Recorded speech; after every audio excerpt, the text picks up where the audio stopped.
have there, here we are, we're talking 6 months into, or hopefully exiting the pandemic into a glorious new world in which the super friends are great again, and everything's going to be wonderful.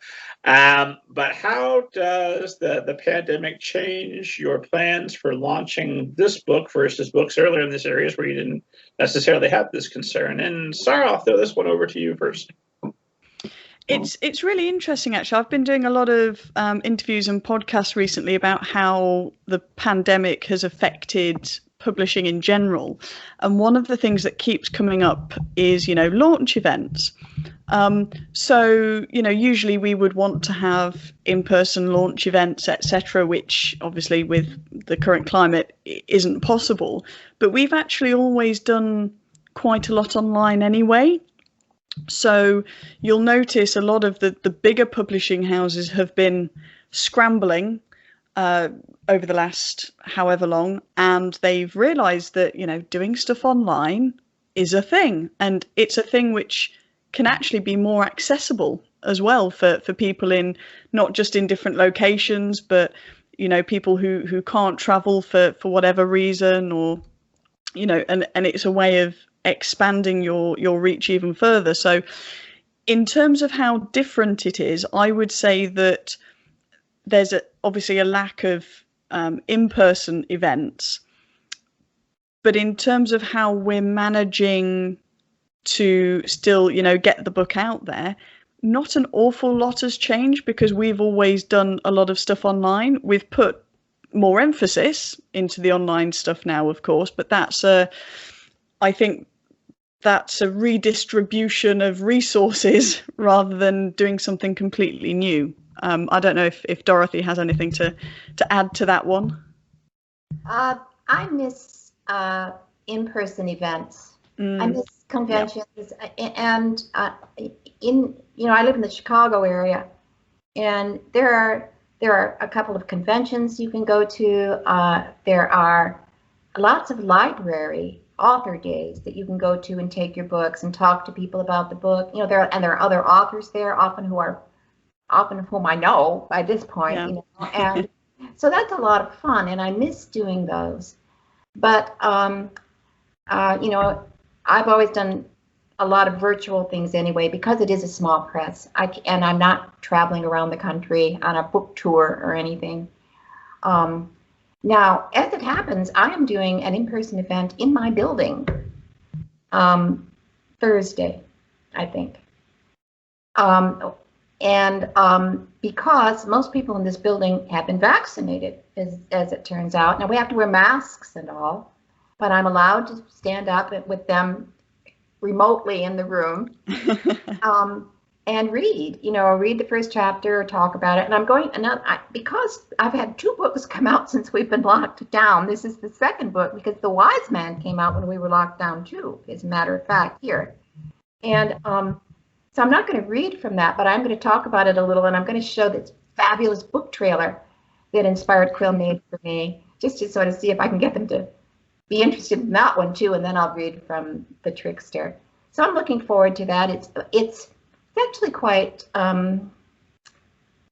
difficult to move into in-person events because I've spent so long locked down that just stepping into a store feels chancy, and so I'm like, maybe we're all like those, like say some animal that's lived in a kennel their whole life, and now they don't know how to go out and walk on the grass because they've just gotten so used to being locked up. So we'll see how it goes. It is being held in one of the bars in this building, so that should help. How many bars are in the building that you live in? One of the bars. Which one has the most gin? I think that's the real question. They're pretty well supplied as far as you have the money, they have the gin. I think the pandemic has changed the definition of what is a well-supplied bar. Yes, wine o'clock is coming pretty early some days. But now I do wonder, and I'm with you. I think some things aren't coming back. Like I think I've done my last handshake. I think that's behind me going forward. But I do wonder, now that you've done some of these virtual events. Obviously, you had the middle grade ninja boost that came last time, which is why you've returned to us and done some other events as well. Not to make us all self-conscious, but it does occur to me once in a while that some of the listeners to this program haven't been born yet. In other words, we can go and we can do in-person events, and will make hopefully an incredible experience for everybody that's in that room. But a virtual promotion continues to promote forever, long after I've forgotten the idiotic thing that I said on podcast episode, I don't know, number 4. Somebody will tweet at me like, "Well, you idiot! What were you thinking?" There's a long tail. There's a long tail, just like there is to ebooks. You know, it used to be before, I realize I'm talking prehistoric now, but before there were many ebooks, you know, a book had its day on the bookshelves at Barnes and Noble or wherever. And then after some period that was quite short, a month or something, it was gone. And it would be very hard to find it after that. And now, you know, with ebooks, as you say, they're there. Some of your readers, Rob, have not been born yet. So, yeah. I wonder sometimes, just when we're going back into the world and trying to figure out what's going to be prioritized and what's not, how important were those in-person? Well, we know how important they were. How important will that be in the strategy going forward, Sara, for Dorothy, who's going to write 23 more books, plus all the other authors that you're going to be working with? So I love this question because I think there's definitely two sides of it. There's the side of it from the perspective of we're a tiny press, so we don't get preferential treatment from the big stores because we can't afford to give them 70% off the list price to stock the book. There was a bit of a hoo-ha with one of the big chains over here who effectively charged the publisher for putting books on the shelves. And of course, bigger publishers can do that because it's a loss leader, right? You see 50 of the same book on a table in a big store and you think, oh, maybe I should buy a copy then if it's that popular. So obviously we aren't able to do that. So one side of it is making sure that the books we do have get airtime, not just when they're published, but the back catalogue as well. So, you know, we go to events, we do quite a lot of, you know, fantasy sci-fi events, that sort of thing. And we take books that, you know, we published, you know, 10 years ago, and we give them prominence, and it's great. And the other side of it is, as a tiny small press, and I'm a volunteer managing director, so I do this for the love of it. I find them really energizing. So I do as many events as possible because I love talking to people, and it's usually how people find us again and again. And you get those sort of super fans, not just for an author, but for the press itself. So events, in-person events, will always be incredibly important to us. I think going forward, we will need to be a little bit more cautious in terms of the events we choose to attend.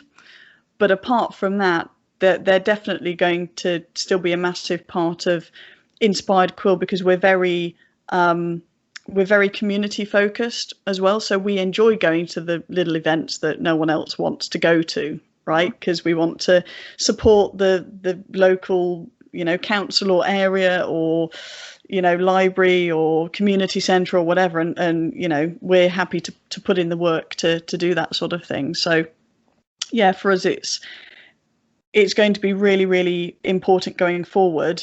And to be honest, you never really make any money going to events when you consider the profit margins on the books and how many books you need to sell, and a table is £50 a day. But we don't do it for that. We do it to make those, you know, connections and to get the visibility out. What kind of connections are ideal to make in an event like that? Sorry? What kind of connections are ideal to be made at an event like that?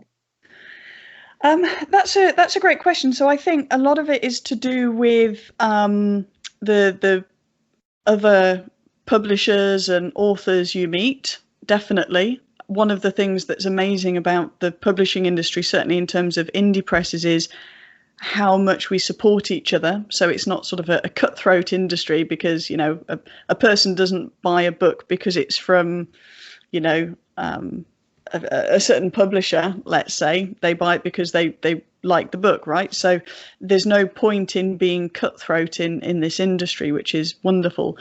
The other thing is, we meet a lot of reviewers at these events, and let's be honest, if you're going to a sci-fi fantasy event, you're usually quite a super fan, which means that, hey, if you're really into, I don't know, Star Trek, you might like this book that we have, or if you like something darker, you might like this book. And it's those kinds of repeat connections as well. So we went to Worldcon in London in 2012, and we had a book out called Legacy, which is anthropomorphic fantasy, so the Tales of Redwall style, but with magic.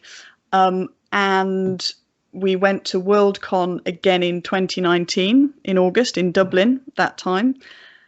And someone who had read that book in 2012 was like, I recognise that book. Is the second one out? I'll buy that one. And this was, 7 years later. So people remember, and they're like, oh, I definitely spoke to you last time because we talked about this and you really helped me with that thing and you were really nice and I spoke to your authors about that. So, yeah, it's really interesting. That is an experience that's a little bit more difficult to cultivate on a Zoom call. Exactly. And it's just that, being able to go over and chat to someone and then leave, and it's a lot difficult to do that, even if you have sort of drop-in sessions on, Google Meet, for example. It's not the same.